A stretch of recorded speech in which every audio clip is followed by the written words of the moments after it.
السلام علیکم ورحمۃ اللہ وبرکاتہ۔ صوفیاء کرام علیہم الرحمہ کی شاعری کیفیات کا اظہار ہے۔ بعض اوقات ان پر حال میں مقام کی سطح پر یا تمکین کی صورت میں وہ کچھ ورود ہوتا ہے جس کا وہ بے ساختہ اظہار فرماتے ہیں، جس طرح قرآن عظیم میں آیات متشابہات ہیں کہ ان کی شرح خاص الخاص کر سکتے ہیں، جن کو میرے آقا و مولا علیہ الصلاۃ والسلام نے متعین فرمایا۔ اس طرح صوفیاء علیہم الرحمہ کی ان شطحات یا شطیحات کی ترجمانی بھی ان کیفیات کے حامل سالکین عظام کر سکتے ہیں، ہر کوئی نہیں کر سکتا۔ دوسری بات کہ شعراء اگر صوفیاء ہیں یا عام شعراء بھی ہیں تو وہ تشبیہ،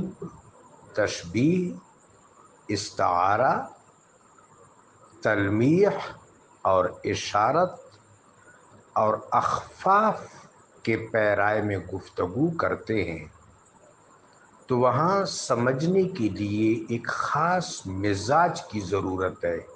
صرف فن عروض، فن بہور، جڑت بنت اور قافیہ ردیف کو، یعنی شاعری کی نحویت اور صرفیت کو بھی سمجھنا ناکافی ہے وہاں پر۔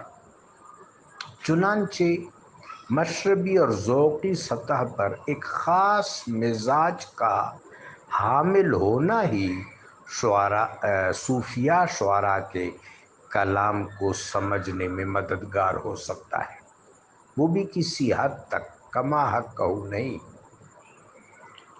میرے آقا و مولا علیہ الصلاۃ والسلام کے کلام میں، یعنی حدیث پاک میں، جوامع الکلم میں بھی بعض جگہ پر اسرار ہے۔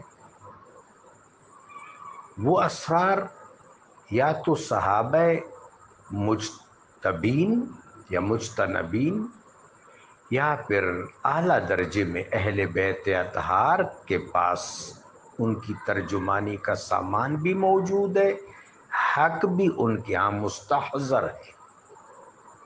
اب رہی بات یہ جو کیا اسے کہتے ہیں، نعت خوانوں کو چاہیے کہ تجدد کے بجائے تجدید روا رکھیں یا پیروی روا رکھیں۔ اہل حق نے جو مناقب بیان کیے ہیں، ہمارے ہاں بہت کچھ ہے نا، اس حوالے سے تو قطعاً کوئی یتیمی اور غربت نہیں ہے۔ حضرت روم کو دیکھ لیں، حضرت نور الدین جامی کو دیکھ لیں، سرنائی کو دیکھ لیں، خاقانی کو دیکھ لیں، نذیر نیشہ پوری رحمۃ اللہ علیہ کو دیکھ لیں، حضرت غوث پاک رحمۃ اللہ علیہ کو دیکھ لیں، حضرت شیخ ابو علی دقاق کو دیکھ لیں، حضرت قشیری کو دیکھ لیں، حضرت طوسی کو دیکھ لیں۔ کتنے بڑے بڑے نعت خوان شعراء ہیں کہ جنہوں نے کمال کی نعتیں لکھی۔ حکیم الامہ حضرت اقبال علیہ الرحمہ نے کتنی خوبصورت نعتیں لکھی۔